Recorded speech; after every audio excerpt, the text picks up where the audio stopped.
We all know the challenges India faces about the availability of fresh water. We are amongst the world's 17 extremely water-stressed countries. Growing population, rapid industrialization, and over that the climate change is further putting up a stress on this available fresh water resource in many parts of the country.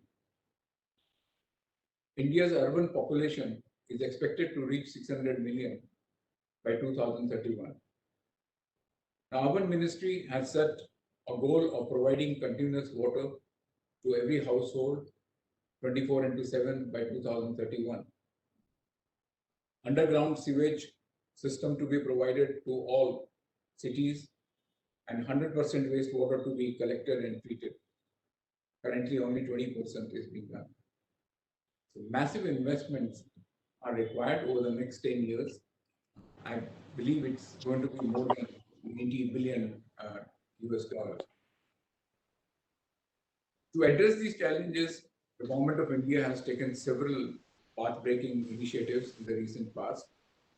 The most important ones are the Jal Jeevan Mission, which we all know was launched last year by the Honorable Prime Minister with an estimated outlay of rupees 3.5 lakh crore to provide safe and adequate drinking water to every household in rural India.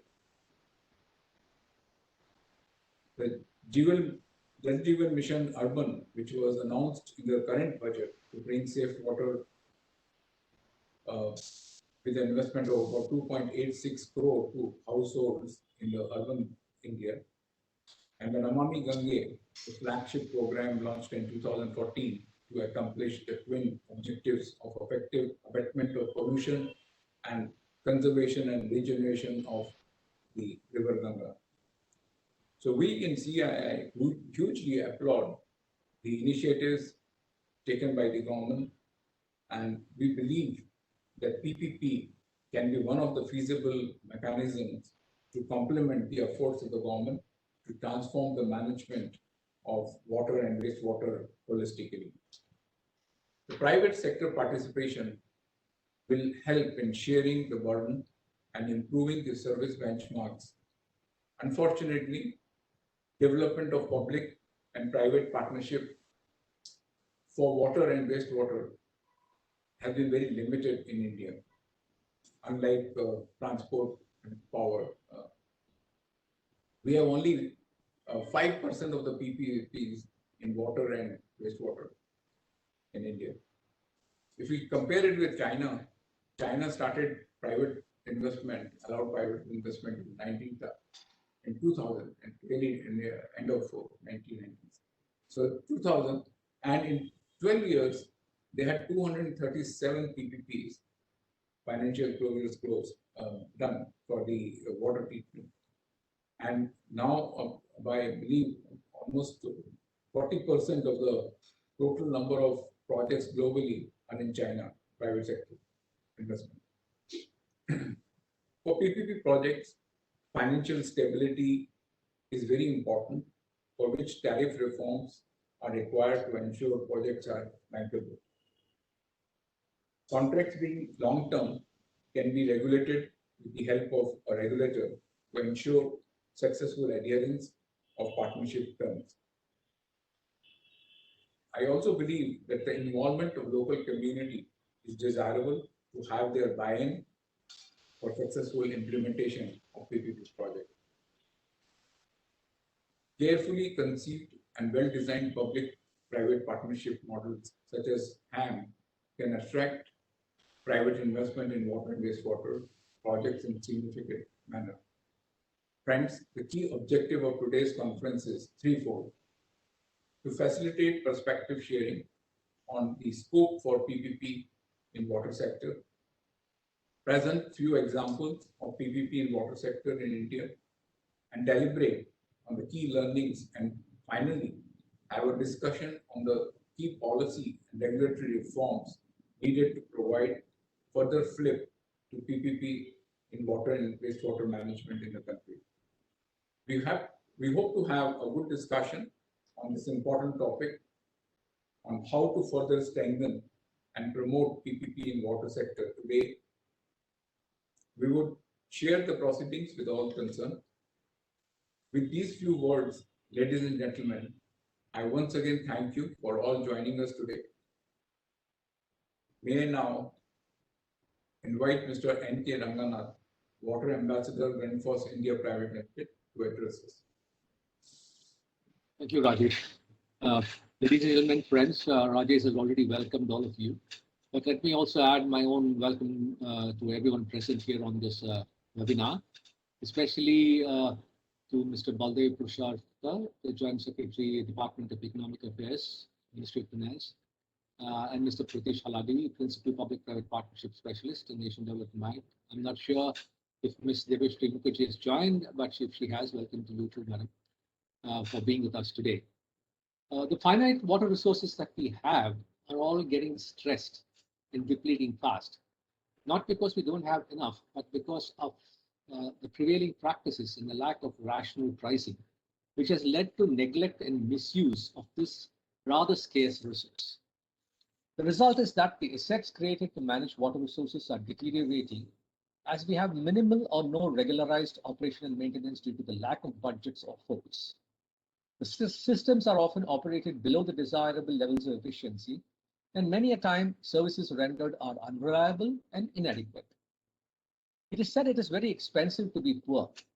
In Mumbai, a study conducted in 2012 showed that the price paid for water by the residents in a non-notified slum area was 40 times more than the standard municipal water charge paid by the residents of notified slums and 30 times more than the charge paid by the other city residents.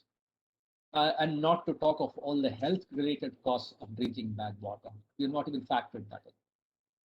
Public-private partnerships are increasingly being recognized as a valuable execution instrument for creating infrastructure and delivery of services.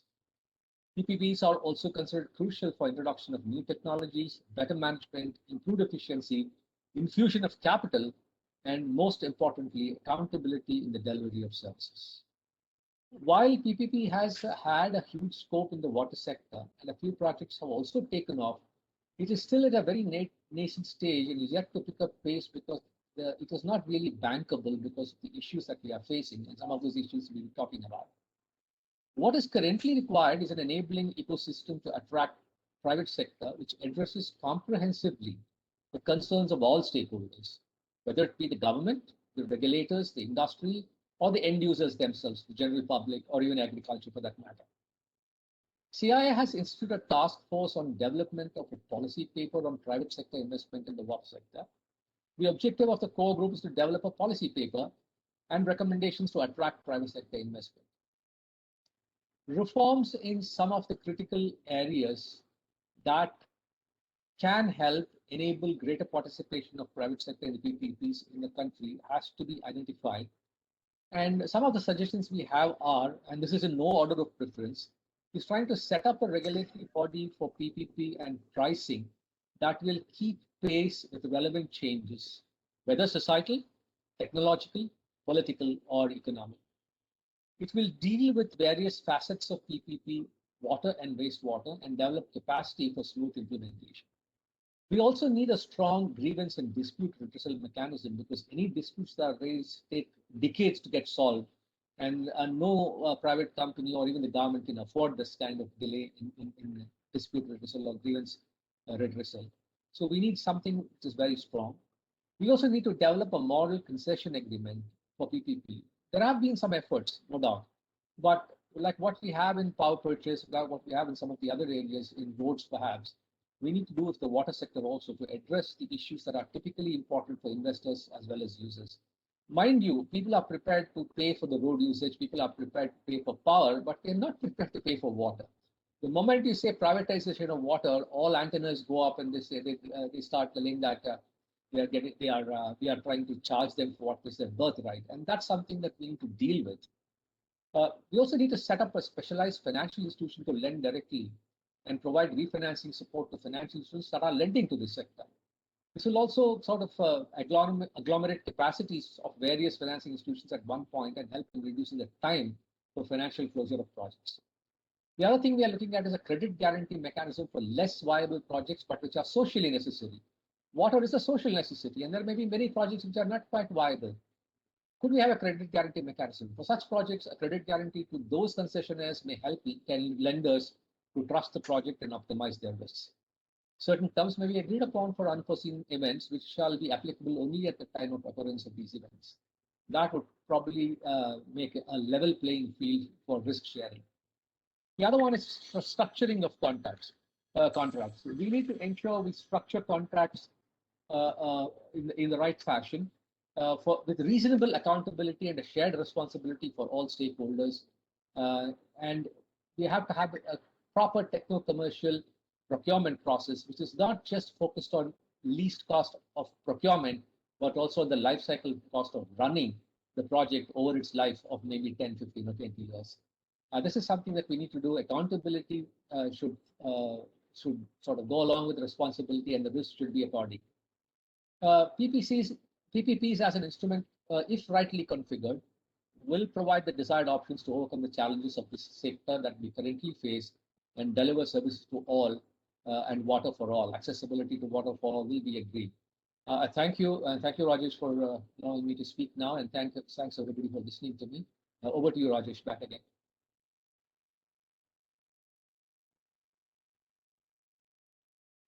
Request Baldev Krishna, Joint Secretary, Department of Economic Affairs.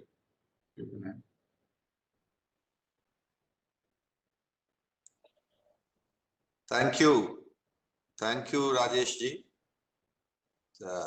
I am indeed grateful to CII to invite me for such august forum to speak on water and solid and wastewater issues, especially from PPP point of view and infrastructure point of view.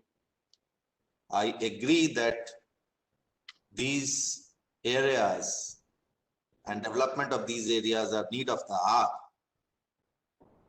I will not start with giving data or telling how the good, bad, or ugly the situation is, because we all know what the situation is as far as our country is concerned regarding water and wastewater availability, management, treatment, etc. In last many years, some substantial work has happened by government in these sectors.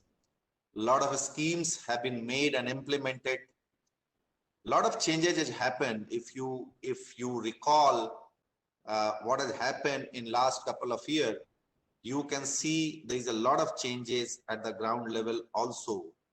But at the same time, we must also understand that there is still a lot of to be done. From water point of view, I have my experience, varied experience, because as Deputy Commissioner, I implemented some of the things in the field, especially in the rural areas. Those were the time when newer schemes were coming, like pipe water supply to rural houses. Then as Municipal Commissioner Chandigarh, I implemented a lot of schemes related to water and wastewater in urban area, Amrit schemes, smart cities schemes, a lot of things. And now as Joint Secretary Infrastructure, I'm looking at from a pan-Indian perspective. On the basis of my experience and knowledge, I can certainly tell that water and wastewater management is one of the most critical area we need to focus upon. And we need to push these areas in order to achieve some quick success. Otherwise, there is a lot of difficulty which we are going to face in these sectors. Understanding that water is something which is needed for life. It's not just for economic development. It's not just for other related things which are coming out of the development. Water is something which is required for life. And if we are unable to ensure adequate supply of quality water, drinking water, and adequate treatment of wastewater, then probably our urban experience, which we are, working on to get a better urban experience, is not going to be as good as we envisage. And rural experience also, because many times we understand that in rural area, things are good, they are rosy. People are taking care of their own problems, and rural areas are far more ecological and, from cleanliness point of view, it's better than urban space. But this is not the case. Rural areas are as bad as urban spaces in terms of water cleanliness, wastewater management, and hygiene. You can go to any village and you can see the things. So having said so, now the issue is how to deal with this subject. As Sharmaji has said, and my earlier speaker has said, that many schemes have been started by government. Yes, this is one thing. But in addition to that scheme, we also have to understand that this is something which cannot be taken care of only by the government, because of two reasons. Of course, one, that the government resources are not unlimited, they are limited. And within that pie, every sector has, within that cake, every sector is, asking for their pie. And secondly, that many times, because of the very nature of these things, these water issues are being dealt by entities who are not very efficient in management of water, municipal corporations and, rural village level workers. So that is where we require a lot of PPP projects and interventions if we want to ensure that water and wastewater management in our country reaches the intended goal. And when we talk of PPP, it's not only from the point of view that government is not having resources. Yes, PPP provides a lot of resource gap, but at the same time, they also brings a lot of private initiatives and private efficiency, which many times lacking in government system. So combining these two things, I think PPP is need of the hour. There is no doubt about it. We all understand it, and that is why we are promoting it in a big way. But at the same time, we should also understand that water systems, by very nature, they are public goods, and because they are public goods, there is an element of natural monopoly involved in that. Because they are natural monopolies, it cannot be left only to market dynamics, because there is no space for market dynamics to play here. And if left only to market dynamics, market is bound to fail. Therefore, in this sector, just a minute.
Sorry for, there was urgent call. So what I was saying that because it's a natural monopoly, government has to work with private sector in order to ensure that these things are not being either misutilized or fail because of the market failure. So that is the overall scenario in which PPP need to be pushed into these things. And I have gone through a lot of PPP projects, studying why some of the projects become successful, why some of the projects fail. Manila, water project is a classic example. I have personally seen 1 and 2 projects in my, experience also. And one of the problem of all this is that the project is not properly structured. They have not been thought through from beginning to end how things will develop, and mechanism if their dispute arises.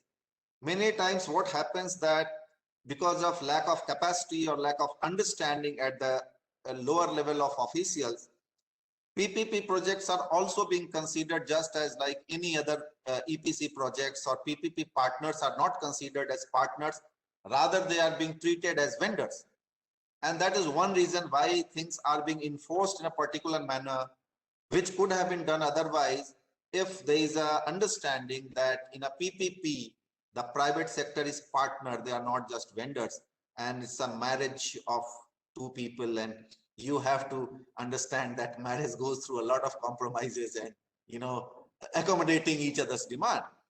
So this understanding, supported by a very robust project preparation, structuring of project, and a support system which can take care of any dispute, etc., that will make the entire thing not only happening but successful also.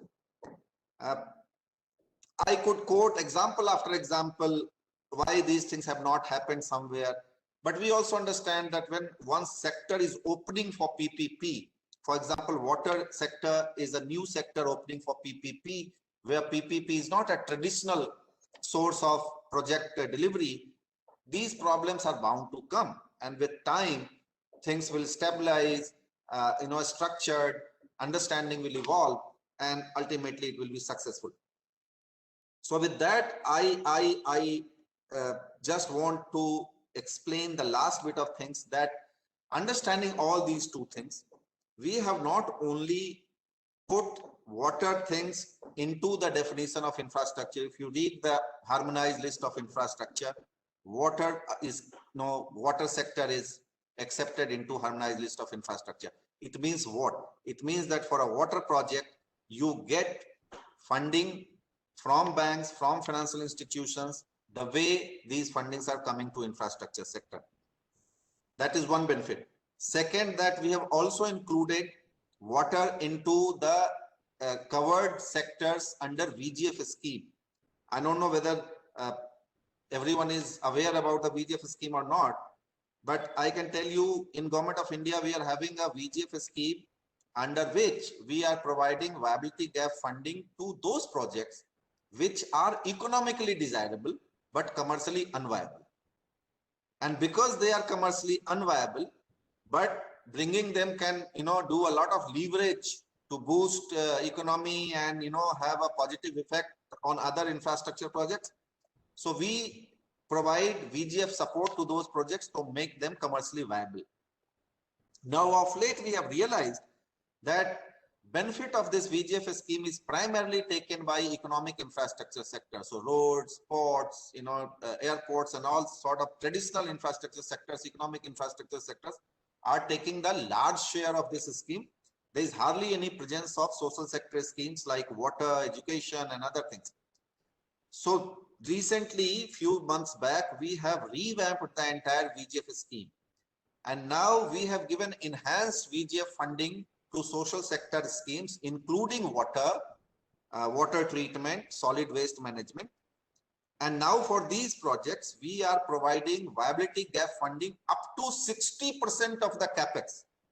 So it's a huge viability gap funding. This is not only going to give 60% of the capex support, but also to ensure that the user charges keeps within the reasonable limits. So for availing this benefit, the requirements are only fourfold requirement. Number one, that it has to be a PPP project.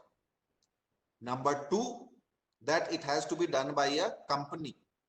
Third, that there has to be a prefixed user charges.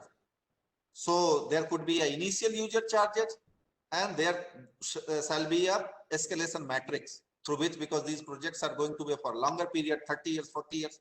So there has to be escalation matrix.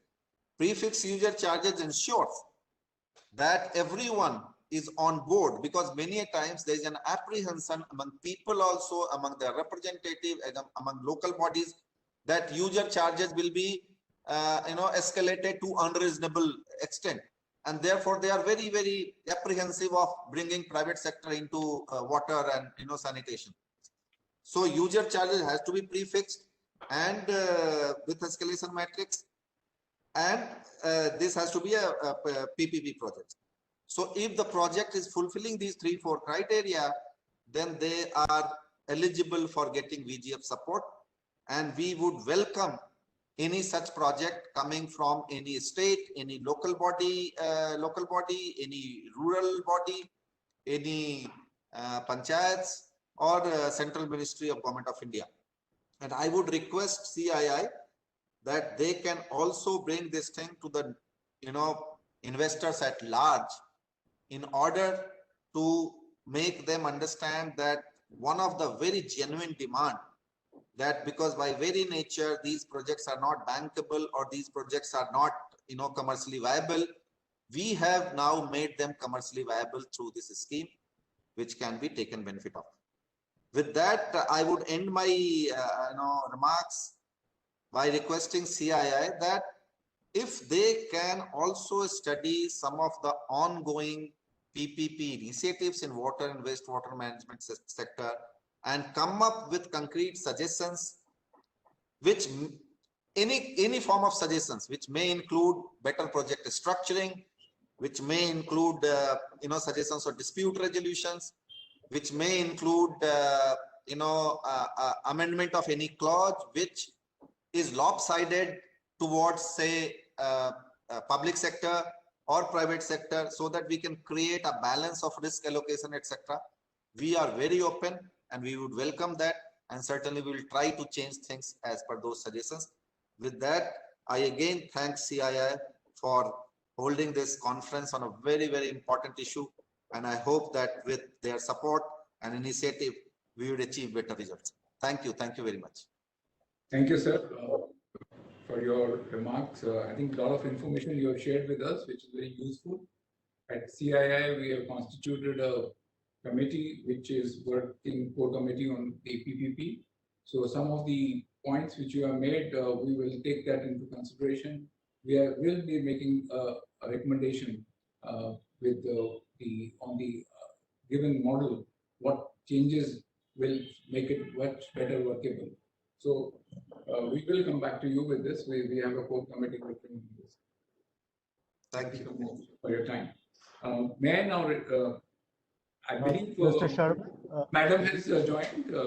Yes, Mr. Sharma, Mrs. Devashri Mukherjee, Additional Secretary, is joined, whom I like to please come her. Mr. Sharma.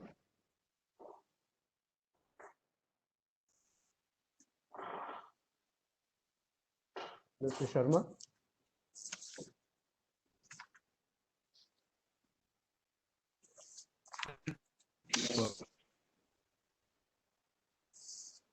I think we have lost them because there seems to be a triangle which says.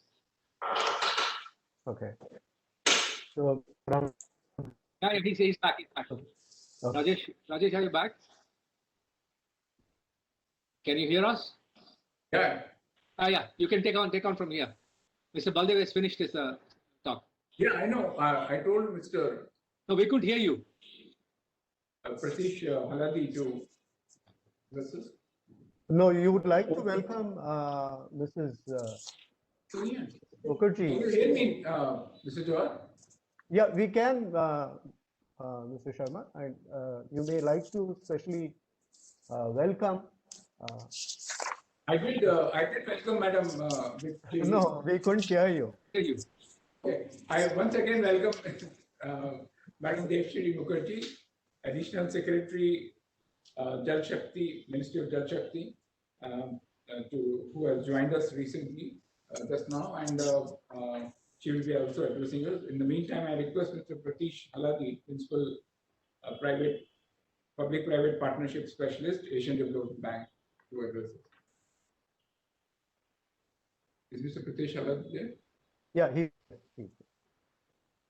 Hello, can everyone hear Yeah. me? Yes.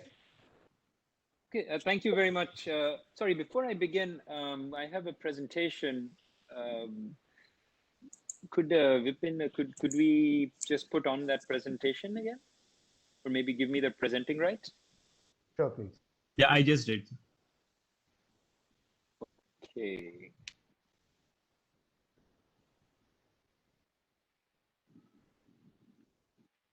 How do I do that again?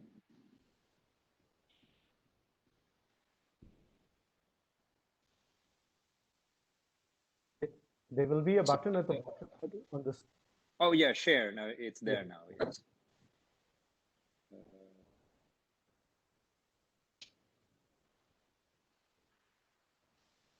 Let me just, I'm sorry, let me just make sure my presentation is visible. Is my presentation visible? I don't think Not so. yet. Not yet. I think maybe it takes a bit of time.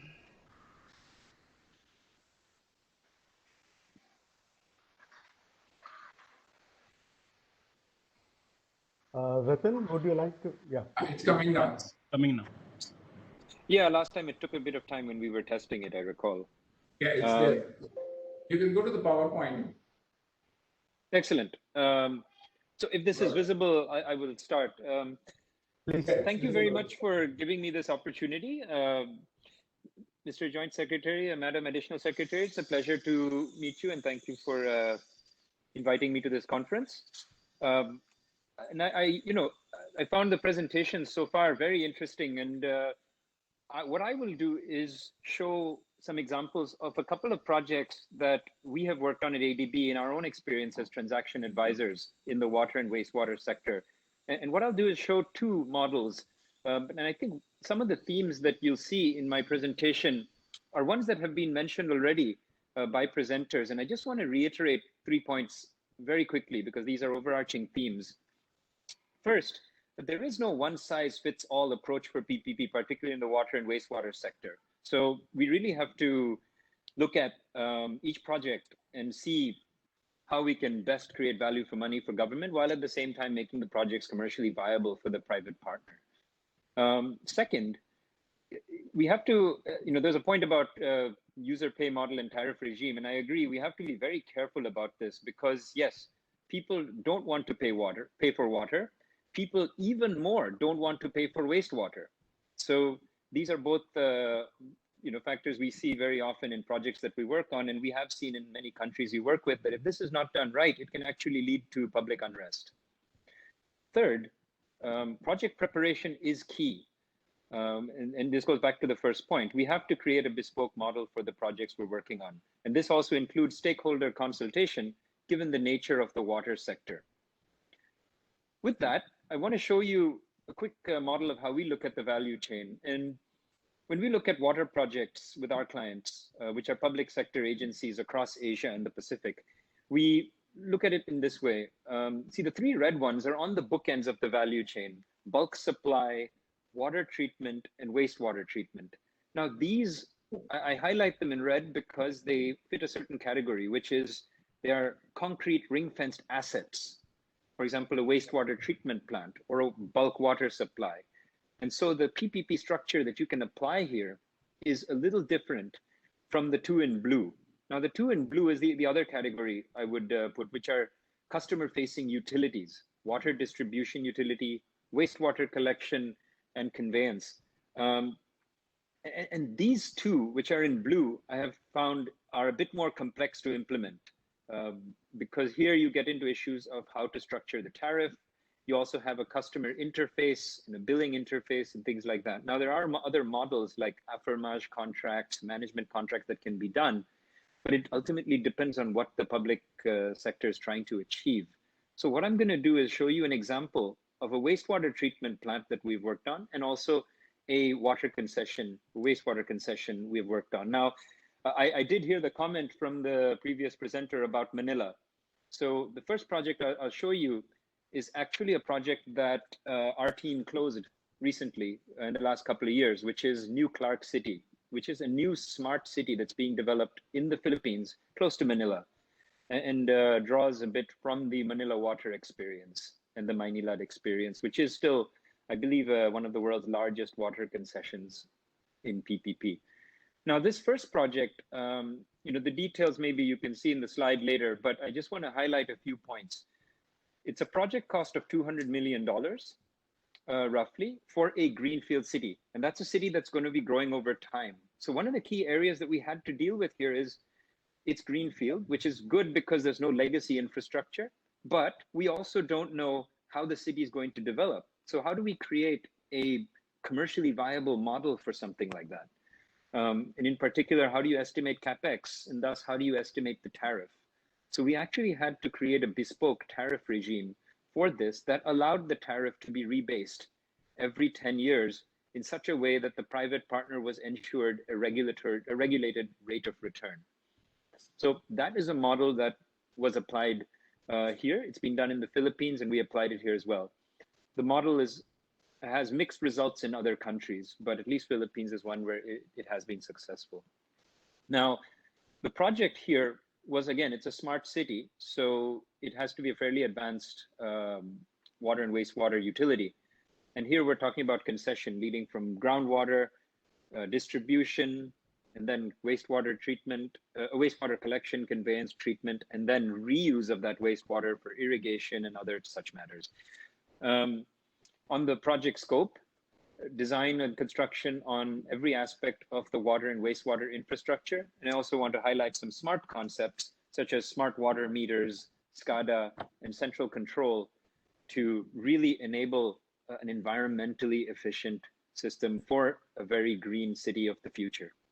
So the question then is, how do you implement that highest technology of water utility in a city while keeping the tariff down? Because of course, if the tariff is too high, then people are not going to move to this city. They'll stay in Manila or wherever else. So first, what we did was we designed a city like this, state-of-the-art water, wastewater services, high standards for water access, preservation of groundwater. So sustainability of the water table was very important.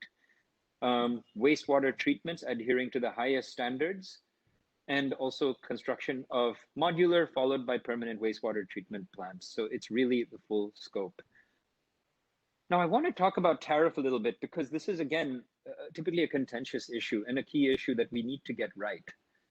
Now, I've shown you here, this is as of 2018, I believe, what the base tariff is for the existing cities. Look at Manila and Manila Water. Those are in pesos per cubic meter. And I think the ratio of peso to rupee at that time would have been around 1.6. So, you're looking at those are the water tariffs. What we did was we created a water tariff mechanism that, because the city was greenfield, every 10 years, the private partner would project what its CapEx would be and what its OpEx would be to deliver the water and wastewater services over the next 10 years. And then based on that, there would be a formula to calculate what the cash flows would be from revenues it could obtain based on volume and a tariff that it set, as compared to outgoing cash flows for the CapEx, OpEx, and then other accounting related items. Now, that tariff was determined by the private partner. So of course, there needs to be a check and balance. So we put in place a few checks and balances, actually. First, there was a provision that in any 10-year period, the tariff could not exceed the previous 10-year period's tariff by more than 30%. Because we knew that if that happened, the public would have an outcry. Sudden jumps in tariff are definitely not acceptable. The second is that the public partner, the government who is granting the concession here, would have to check that model. And here, what we did as ADB is we provide technical assistance to the government to help them build capacity to do that. And then third, we work with the independent regulator so that the independent regulator has a mechanism for also validating what that tariff would be. So you'll find some comparisons here to the Manila water system, but it was actually a bespoke mechanism we created for the fact that it was a greenfield city. And then we ran a tender based on this business model, with the bid parameter being what would that tariff be for the first 10 years, subject to inflation, or partially subject to inflation. And the results were quite staggering, actually. Bidder 1 and bidder 2, so those were the two bidders that finally bid. We had 3 bidders in the running, bid the lowest tariffs in the country. So what we ended up here with was the lowest tariffs in the country for the most high-tech water and wastewater system in the country. And for those of you who follow the Manila water story, this was a great success for the city, for the country of the Philippines, and so much so that they actually took this model and after that went back and said, well, why is Manila water so high if we're able to achieve this down the street? So there are those kind of discussions happening as well. Although in fairness to the government or to the private partners, the Manila water concession was developed back in the late 90s when the Philippines was not as investment grade. So, you know, there are those things to consider as well. So I just wanted to highlight really the rationale or the benefit of having a fit for purpose tariff regime, and also structuring and preparing project properly, and then running a tender based on that, incorporating market feedback as needed. Now, I just want to compare that to a second project, another project that we're working on, and this is an ongoing one for a wastewater treatment plant in Uzbekistan. Now, remember I showed you earlier the blue arrows and the red arrows. The Manila project, or the Clark project, was a concession, a full utility concession, which you can do in the Philippines. Uzbekistan is very different, and I believe faces many of the similar issues that we see in South Asia, which is a general dislike for having to pay for water and wastewater services, and certainly a dislike for increases in the tariffs. So here, we structured the same utility in a different way, where the utility and the distribution itself would be covered through an ADB sovereign loan, while the wastewater treatment plant would be a PPP. And this PPP is being structured on an annuity model type of basis, because that way the tariffs don't have to be hiked just to provide coverage for wastewater treatment. And the additional importance of that is, as I mentioned earlier, sewerage and wastewater in particular, even more so than water, is something people are not willing to pay for, because it's not something that they see. And that visual aspect of water versus wastewater is really something that drives consumer interest to pay. So this is a 75 MLD plant. You know, it's a city called Namangan in the northeast part of Uzbekistan in the mountains. And you can see the project area. There's an existing wastewater treatment plant that is unoperational. Maybe I won't go through this in too much detail, but the project that we have here, the key is here that we ring fence this project. It doesn't include the utility, because once you include that, we get into the complexities that we faced in the Manila project. Here you have a ring-fenced wastewater treatment plant. It's a design, build, finance, operate, maintain, and it includes a discharge pipeline so that the clean treated effluent can be discharged safely into the river. And that river is an important one because it flows downstream into the main agricultural areas of the country. So it's important that untreated wastewater is not dumped into that river. So we structured the project accordingly. And you can see the influent wastewater distribution is being handled by the public sector, wastewater treatment plant and pipeline handled by the private sector, and then the river management is public sector again. I just want to touch upon the structure here really quickly. As I mentioned, it is a design, build, finance, operate, maintain. The payment structure, which is at the bottom, will come from availability payments, or what are called annuity payments. And those payments are being made by the central government. And this was an important bankability issue that we realized through market sounding that we did while we were preparing the project, which is the sub-sovereign entity simply wouldn't have the credit rating or the balance sheet, frankly, to be able to give comfort to the bidders and their lenders that that they could rely on that partner for availability payments. So the national government is the ultimate grantor of the concession. And this seems to be acceptable to bidders. This is the standard project structure for a project like the wastewater treatment plant. And this is quite commonly used all over the world for wastewater treatment plants, which are on an annuity basis. You have the grantor, the Ministry of Housing and Communal Services, contracting with a special purpose vehicle. That special purpose vehicle is owned by shareholders and has financiers and subcontracts to EPC and O&M companies.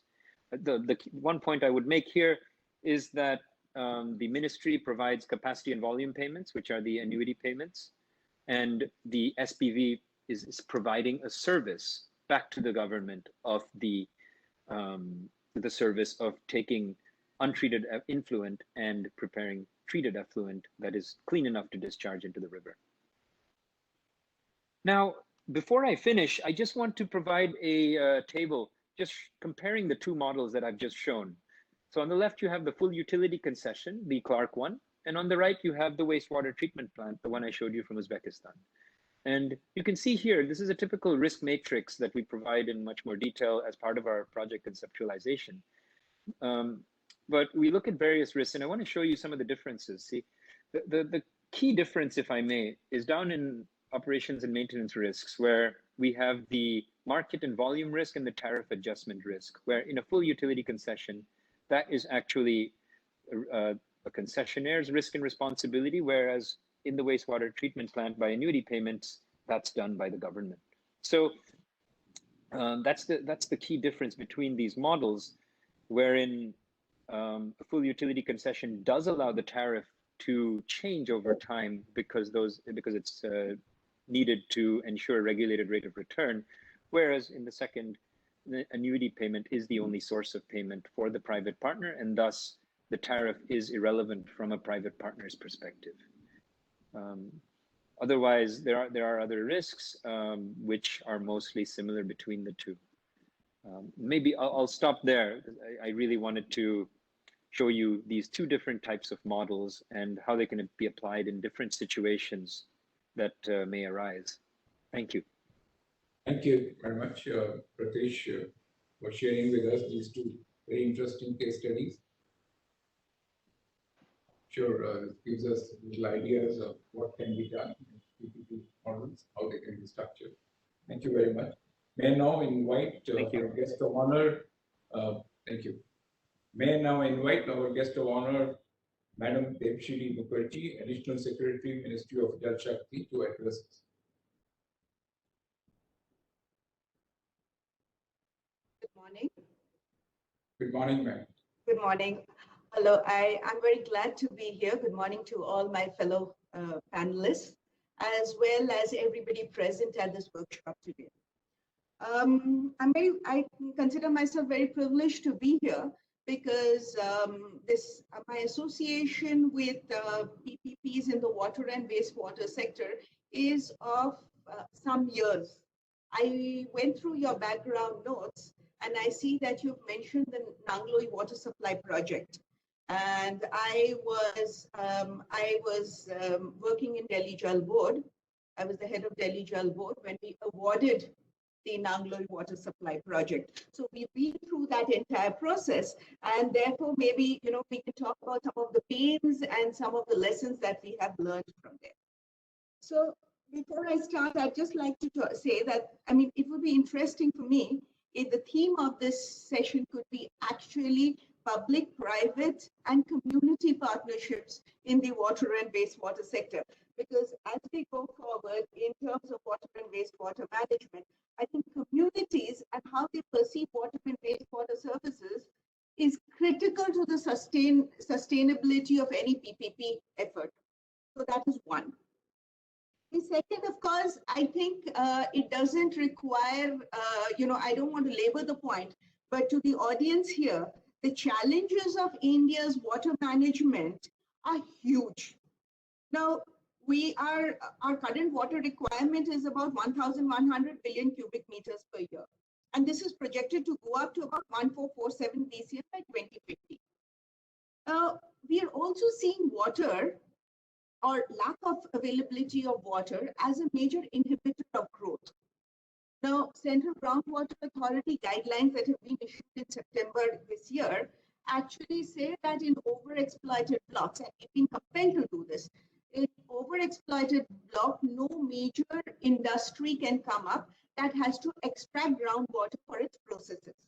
So we see that as a major, so if we cannot manage water sustainability, we are seeing this as an inhibitor of growth in India in times to come. Now, added to that is this thing about that, we have an average annual precipitation of 3880 billion cubic meters, but this is extremely variable both in terms of time and space. So this is another challenge. And more than 50% of this precipitation happens in about 15 days. And this, we've seen instances of urban flooding, which is, huge problems of, therefore, urban infrastructure. So these are challenges that face us today. Also, since we are an agrarian country, irrigation is by far the largest user of India's water reserves. And groundwater contributes almost to 85% of drinking water needs, 50% of our urban water needs, and over 60% of our irrigation needs. And as far as large-scale surface storages are concerned, the country has 5,334 large dams with a storage capacity of about 257.81 billion cubic meters. Now, these reservoirs, the management of these reservoirs, the management of these dams also are a major challenge, because as they age, we have problems of siltation, we have problems of operation and maintenance, and therefore we have issues of suboptimal performance of this critical water infrastructure. So this is something that I would also like to flag. The focus on water, particularly with this government, has been very, very significant. We have looked at more efficient utilization of our water resources. Look at demand side management, the Atal Bhujal Yojana, which is really community mobilization, knowledge of groundwater, and how to manage groundwater with communities is a major action in this regard. Also, I think your background notes, and I also talk about the hybrid annuity model for management of wastewater that has been pioneered by the Namami Gange program. And that is, leveraging private sector efficiencies to ensure that infrastructure is not just created, but is also operated, maintained over the life of the infrastructure. So that is, government is putting in the money, but the role of the private sector is to actually ensure accountable operation and management to deliver against certain predetermined objectives. Now, so I will not go into these issues. I'm just going to place 4 or 5 questions or issues before this conference, and I hope that we will be able to deliberate on these and come up with certain recommendations that will move this entire agenda forward. So my first point is that, we have certain models in drinking water, delivering utility management, delivering water, drinking water to citizens. We have certain models in wastewater management. Is it time to start thinking about leveraging the efficiencies of the private sector in other areas of water management, particularly in the management of dams, reservoirs, and irrigation networks? This is something that we have not really done in a big way in India so far, and I see an opportunity emerging. Now we are going in for the DRIP program, the Dam Rehabilitation and Improvement Program. This is a large World Bank funded program, which is looking at rehabilitation and improvement of critical dams in 19 states of the country. Now here we want to address issues of siltation, we want to address issues of reducing efficiencies. So what can we think about models to leverage private sector efficiencies beyond EPC. Can we say that, okay, this is a dam which has lost 30% of its capacity? We are not going to be able to do dam building in a big way in the years to come. Environmental issues are, are there. There are limited number of good sites available. So how can we leverage our existing infrastructure, and how can we use private sector efficiencies to do this? And this will also mean, if we are looking at irrigation networks, for the private sector a model to work with water user associations. And this is why I raised the issue of communities. So that is one question. The second question, and my previous panelists have touched upon it, is this question of how do we design regulation effectively? That how do we design regulation to ensure risk is balanced? And also, increasingly, I mean, this is the question that is coming up increasingly, how do we guard against regulatory capture? So across, and this will happen, I mean, this will have to be done differently for drinking water, for wastewater management, and also for, other water infrastructure. So we need to think about regulatory frameworks and build a political constituency that is, across party lines in terms of, these regulatory frameworks. That is critical. The third issue that I will talk about is, and we are seeing this increasingly, in case of long-term contracts, what mechanisms need to be put in place to review if circumstances change drastically during the life of the contract? How do we do that? And what would constitute the trigger to sort of ensure that the process is not abused? So this is something that we need to think through very carefully for successful PPP projects. Finally, from my experience of handling the, when I was in Delhi Jal Board, we bid out 3 projects in water distribution, bringing in the private sector. There was the Mehrauli project, there's the Malviya Nagar project, and the Nangloi project together, covering about 10% of the total area of Delhi. Luckily, all 3 concessionaires were different companies, which was good, because we saw that is, being able to benchmark one against the other. And that also is important. I mean, what are your benchmarks? What I learned from that experience was, one is that these projects need a champion. It needs a champion in the government who will be in place for at least a specified period that is required to stabilize the contract. And this is something that we must keep in mind, because there are unexpected surprises that come up in these concessions, which need to be addressed almost on a day-to-day basis. And as the Joint Secretary from DEA said, that we frequently don't look at the private sector as our partners, we look at them as vendors. But for a PPP project to succeed, this partnership has to be, and the champion has to be part of this partnership. So that is very critical for PPP projects to succeed, and that is something that we need to. The other the issue that has already been flagged in your background notes is the value of a model concession agreement. Now, the Planning Commission then, Niti Aayog now, had created a model concession agreement for the water and wastewater sector. We were able to pick it up and tweak it. So it was of great value to us as a utility. And so there is value in designing, broad-based model concession agreements, and also processes that frequently utility managers or people who are bidding out these contracts can learn from. And the last point that I again want to talk about is communication. Now, communication is key. When these projects are being designed,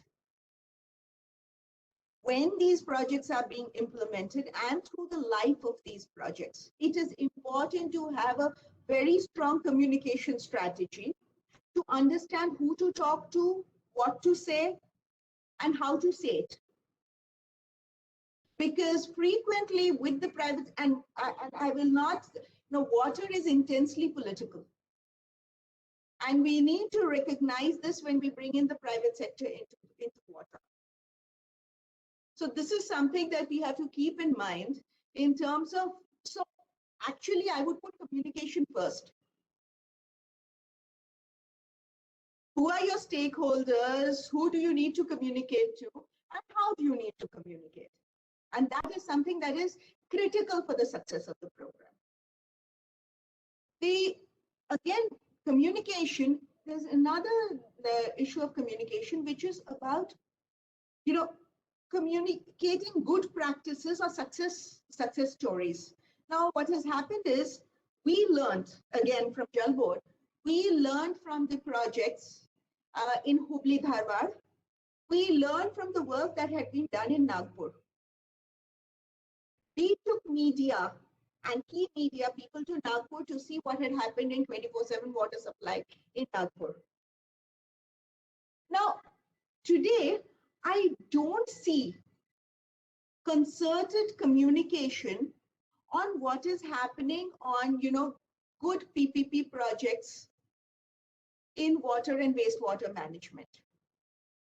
This is critical. We need to talk about our good practice stories. We need to talk about our successes. And we need to find the right audience to, not the converted, but those who need to be converted. So this is another area where I would, request CII to think about and start, be happy to work with you on all these issues. But we need a lot of thinking on these issues. So with this, I will stop. I'd like to thank all of you very much for inviting me. And I hope the deliberations will be of value in, taking forward this partnership in the interests of better water management in the country.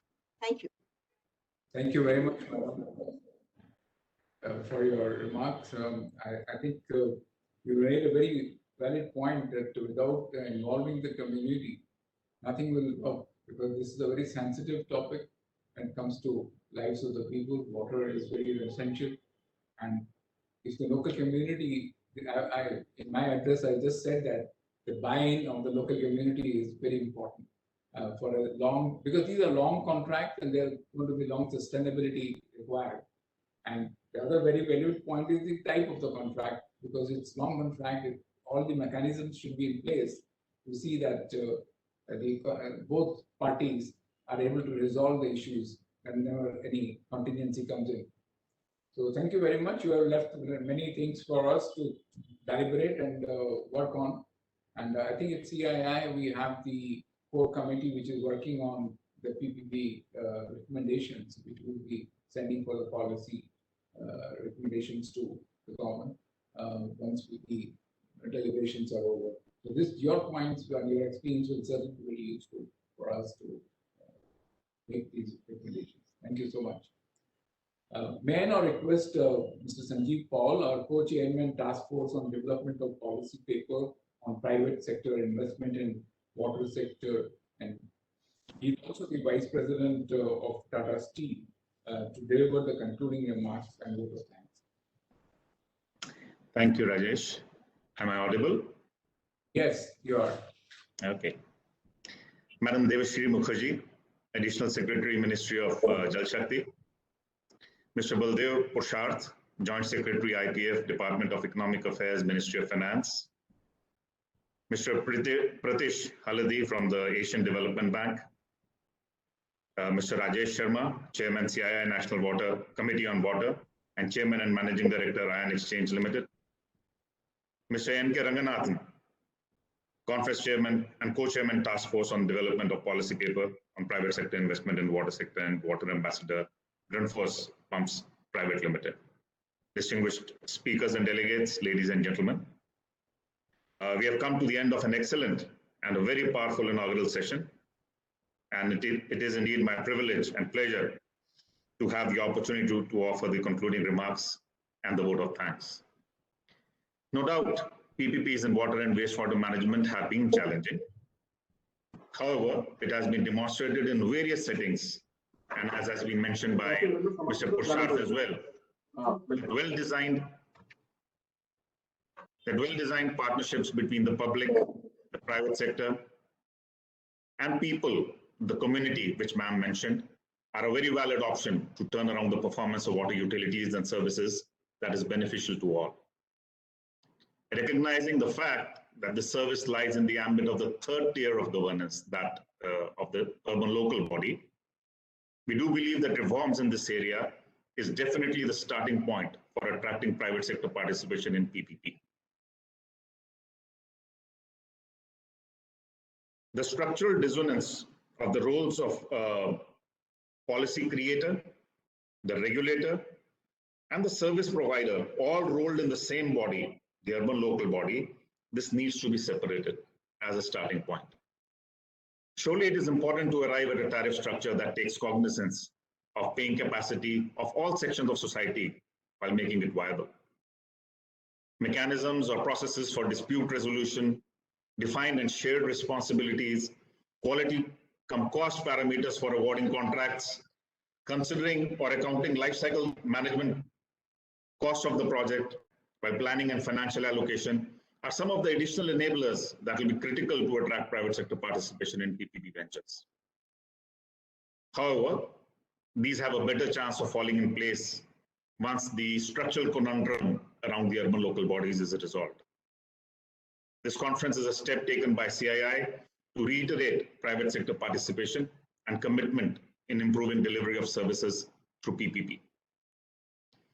At the outset, I would like to express heartfelt thanks to Madam Devashree Mukherjee, Additional Secretary, Ministry of Jal Shakti, for her very valuable comments, some which Rajesh also reiterated, the points on community participation, the importance of communication, and the questions that she's raised to this conference on how private sector efficiency can be leveraged for management of dams, reservoirs, and irrigation networks.